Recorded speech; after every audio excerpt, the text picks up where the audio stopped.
Hi, my name is Melvin Perez. I'm a senior fellow here at Construx. And I've shared with you a recent experience that I have in one of my engagements. I was teaching Scrum, and I get this question I usually get everywhere I go, which is about how do we do long-term planning in Scrum. As we know, Scrum is based on the sprint. If you go and read the Scrum guide, there is nothing about planning a longer term or doing like release planning or cycle planning, whatever name we want to call it. So I was trying to find a way how to explain this without, getting away too far from the class. We have an entire class in this. We have an Agile Release Planning class. So the idea I come up with was to basically use the same Scrum cycle. So if we look at Scrum look like this. We have a delivery, a product that we want to deliver, and we have a backlog here. This is my backlog. And let's call this the product, even though we know that we create product increments, we do it incrementally. So in Scrum we have the sprint. So the sprint will look like this, and also have another feedback loop here on the top that is the daily Scrum. So this is in a sprint, and the sprint has several properties. One of them is that is time box. Right? So we have a time box, go from here to here, and at the end of that time box we want to have a product increment. So what if we like to plan something in a longer term, what if we treat that longer term as this time box? Let's say that we put a time box. We liked the idea of having time boxes because that will make it simpler for us to do the planning. So instead of treating this as a 2-week sprint, let's say that we're planning a quarter. We're planning something that will take, let's say, 8 weeks. We don't want to go too far, right? So still, in the Agile sense, we like to think small, think about what can we deliver in the next 8 weeks. So this means that we're going to be planning what could potentially be happening in those 8 weeks. This will be our cycle.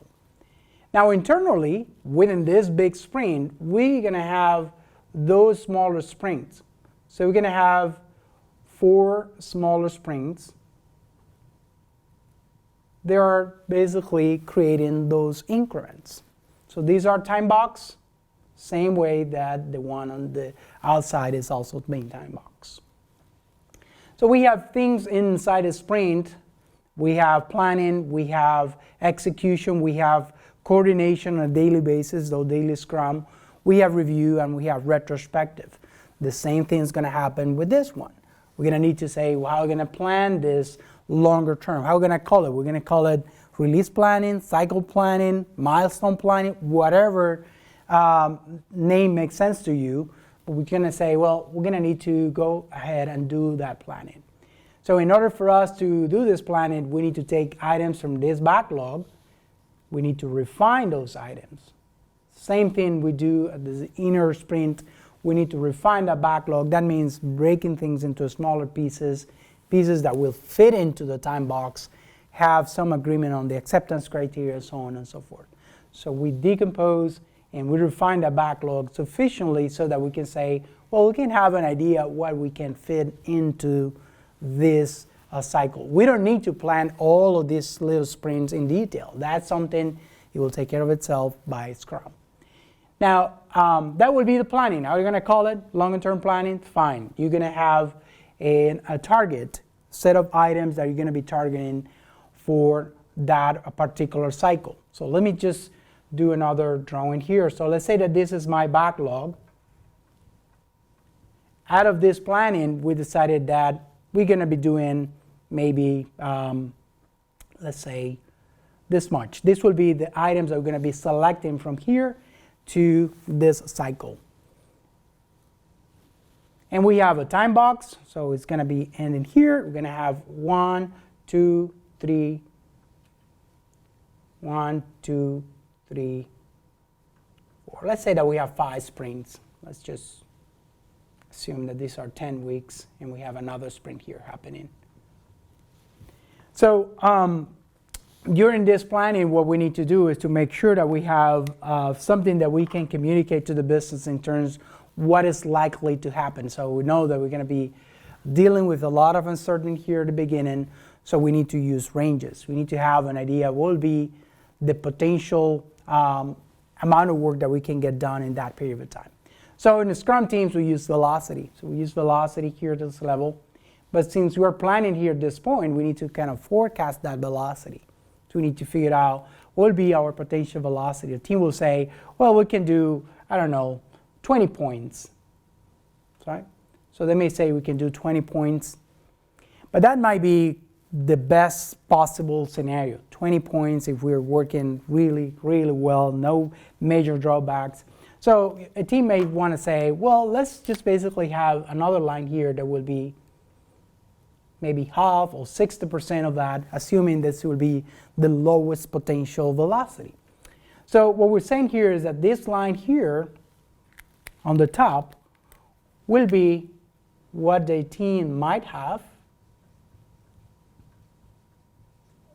and this one here will be what the team or the product team will have.